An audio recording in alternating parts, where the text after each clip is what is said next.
ചേട്ടാ, ഈ അജിത്തിന്റെ വീട് പെയിന്റ് ചെയ്യാനായിട്ട് ആരായിരുന്നു വിളിച്ചിരുന്നത് വീട്ടിൽ നിന്ന്? എന്നെ ബീന ചേച്ചിയാണ് വിളിച്ചത്. എന്നെ വിളിക്കണമെന്ന് പറഞ്ഞാൽ സഞ്ജയനൊക്കെ കഴിഞ്ഞിട്ട് ഒരു ദിവസം കഴിഞ്ഞപ്പോൾ വൈകുന്നേരം ഞാൻ അതുവഴി വന്നപ്പോൾ എന്താ പറഞ്ഞു, വീടൊന്ന് പെയിന്റ് അടിക്കണം. അപ്പോൾ ഞാൻ പോയി നോക്കി. ഞാൻ കേട്ടെ എന്ത് ചേച്ചി ഇപ്പം പെയിന്റ് അടിക്കണമെന്ന് ചോദിച്ചു. 16 പോലും ആയില്ലല്ലോ. അപ്പോൾ പറഞ്ഞു ഞാൻ ഒരു പൂജാരിയെ പോയി കണ്ട്. അപ്പോൾ വിളക്ക് കൊളുത്തിയിട്ട് ഒരുപാട് നാളുകളായി. 16-ന് വീട്ടിൽ പൂജാമുറിയിൽ വിളക്ക് കൊളുത്തണം. അപ്പോൾ ആ പോറ്റി പറഞ്ഞെന്ന് പറഞ്ഞാൽ ആ റൂമിനാകുമ്പോൾ മൊത്തം ഒരു വെട്ടം വരണം, ഒന്ന് വെള്ളം അടിക്കണമെന്ന് പറഞ്ഞു. വെള്ളം അടിച്ചാൽ മതി എന്ന് പറഞ്ഞു. അങ്ങനെ ഞാൻ ഇവിടെ വേനാടുന്ന് തന്നെ പെയിന്റ് എല്ലാം എടുത്ത്, അത് പകലല്ല രാത്രിയാണ് പെയിന്റ് അടിപ്പിക്കുന്നത്. അതെന്ന് പറഞ്ഞു രാത്രി എന്തിനാ പെയിന്റ് അടിക്കാൻ പറഞ്ഞു? ആൾക്കാരൊക്കെ വന്ന് പോകണുണ്ട്, ആൾക്കാർക്ക് സംശയം തോന്നുന്നു. രാത്രി അടിച്ചാൽ മതി, താഴത്തെ നില കംപ്ലീറ്റ് അടിക്കണം എന്ന് പറഞ്ഞു. അങ്ങനെ ഞാൻ കുറച്ച് പുട്ടിയൊക്കെ വാങ്ങിച്ച് ഒരു ദിവസം ഞാൻ പുട്ടി ഇട്ടു. അപ്പം ഇളയ ചിറക്കം കൂടെ നിന്ന് നോക്കിയിട്ട് പറഞ്ഞു, ചേട്ടാ ഞാൻ ഇനി പുട്ടി ഇട്ടോളാം, ചേമ്പലൊക്കെ ഞാൻ ക്ലീൻ ചെയ്തോളാം.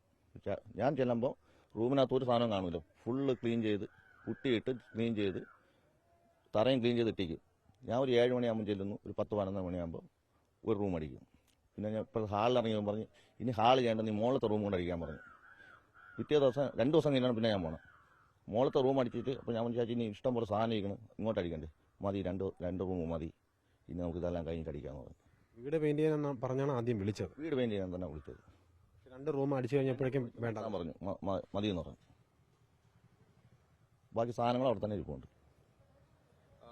ചേട്ടൻ അവിടെ വരുന്നതിന് മുൻപ് തന്നെ ഈ മകൻ മുറി ആദ്യം പൊട്ടിയടിച്ചിരുന്നു? ഇല്ല, ഹാളെ കടിച്ചത് അതേപോലെ കിടപ്പുണ്ട്. അപ്പോൾ ഇവർ നോക്കി കണ്ടിട്ടാണ് പിന്നെ റൂമൊക്കെ എവനാണ് അടിച്ചത്. ഈ 2 റൂമും ഞാൻ ചെല്ലുമ്പോൾ ഈ 2 റൂം പുട്ടി അടിച്ച് തേച്ച് റൂം ഫുള്ള് വൃത്തിയാക്കി. ഒരു ഇതും നമുക്ക് ഒരു ഇതുമില്ല. നമുക്ക് ചെന്ന് കഴിഞ്ഞാൽ ഫ്രീ ആയിട്ടങ്ങ് ജോലി ചെയ്ത് ടപ്പനിറങ്ങി വരാം. ഒരു പുതിയ വീട് തേച്ചിട്ടേക്കുന്നത് പോലെ ആയിരുന്നു. വീട് ചെയ്തിരിക്കുന്ന പോലെ അഴുക്കെല്ലാം തേച്ച് എല്ലാം. അതിൽ വേറെ ഒരു പാടമൊന്നും ഞാൻ കണ്ടില്ല. എന്തെങ്കിലും സംശയം തോന്നിയിരുന്നു ഇത്ര പെട്ടെന്ന്? ഇല്ല, അത് പറഞ്ഞെന്ന് പറഞ്ഞാൽ 16-ന് വിളക്ക് വയ്ക്കണം പൂജാ റൂമിൽ. പിന്നെ ഞാനും വിശ്വസിച്ചു. അങ്ങനെ വീടിനകം മൊത്തം ഒരു മാതിരി ഇരുണ്ട് കിടക്കുകയാണ്. ഇത് വെട്ടം വേണമെന്ന് ഒരു പോറ്റി പറഞ്ഞു. അങ്ങനെയാണ് ചെയ്യിച്ചത്. പക്ഷേ ഈ 2 റൂമേ ചെയ്യിച്ചോളൂ, ബാക്കി ഒരിടത്തും ചെയ്യിച്ചില്ല.